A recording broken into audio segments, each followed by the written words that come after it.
C'est pas simplement de faire venir des gens ici, puis ensuite les laisser de côté.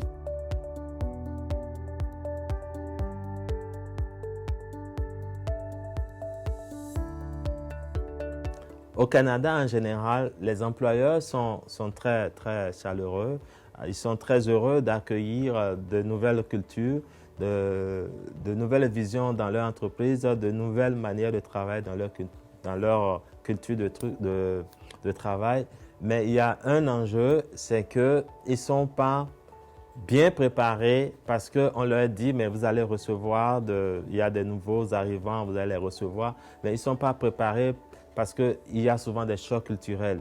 Quelqu'un qui se met à un employé qui vient d'Afrique et qui commence à pitonner sur son ordinateur, sur son téléphone cellulaire pendant l'heure de travail, c'est mal vu, mais chez lui, c'est ce qui se fait. Donc, c'est d'être tolérant envers ces genres de personnes, envers tout leur comportement et les aider à bien comprendre comment ça fonctionne au Canada. La chose sur laquelle j'insisterai, c'est l'attention. Je pense que les employeurs doivent être beaucoup attentionnés aux personnes qui viennent travailler avec eux parce que quand on part des milliers de kilomètres pour venir travailler avec quelqu'un au Canada, c'est un sacrifice qu'on fait. Et en retour, ce n'est pas seulement le salaire qu'on attend, on attend aussi de l'attention. Quand on se sent accepté, on sent qu'on a de l'attention pour soi, ça fait chaud au cœur et puis on se sent en sécurité et on se donne à fond dans ce qu'on veut faire.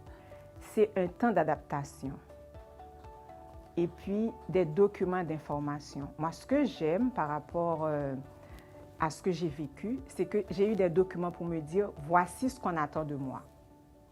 La clarté, la précision dans la description de tâches et le fait de savoir que je suis encadrée, que je peux aller vers ma gestionnaire et mes collègues.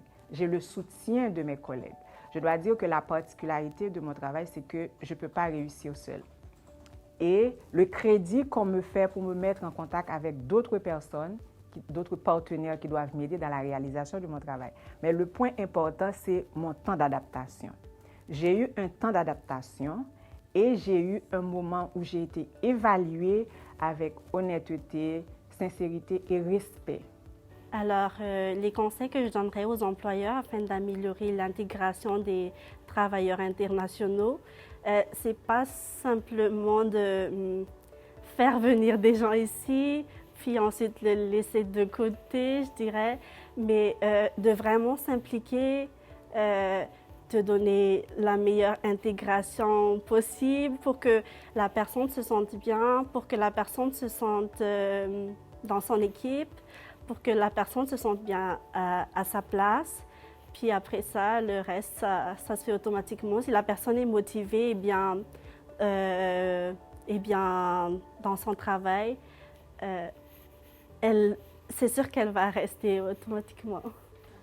Je pense que les employeurs canadiens sont déjà très ouverts à l'intégration des nouveaux arrivants. Déjà, le fait d'embaucher des nouveaux arrivants, c'est un premier pas, une première étape déjà franchie. Puis d'avoir cette ouverture d'esprit, faire des suivis, faire des formations, puis créer un milieu où les nouveaux arrivants peuvent poser des questions, savoir c'est quoi leurs attentes, c'est quoi les attentes de l'employeur de leur part, puis expliquer des choses qui peut-être pour quelqu'un d'ici c'est normal, mais pour eux c'est pas normal. Moi je comprenais pas pourquoi tous mes collègues me disaient au début, quand ils m'aidaient avec une tâche, je disais merci, elle me disait bienvenue. J'étais comme mais qu'est-ce que tu veux dire? C'est quoi bienvenue? Bienvenue à chaque fois, mais bienvenue ça veut dire dans le français du Canada, c'est comme avec plaisir, de rien. Oh, je ne comprenais pas pourquoi je lisais, je pars dîner. Donc, c'est des petites différences comme ça qu'on ne maîtrise pas parce que, surtout en Europe, on apprend le français de France. Donc, il y a beaucoup de différences aussi au niveau de langage. Au début, ce n'est pas évident de tout comprendre, tout saisir. Il faut habituer son oreille avec l'accent d'ici et les expressions d'ici. Je dirais de continuer à être patient sur l'adaptation et aussi sur le fait d'accompagner toujours l'employé du départ jusqu'à l'arrivée.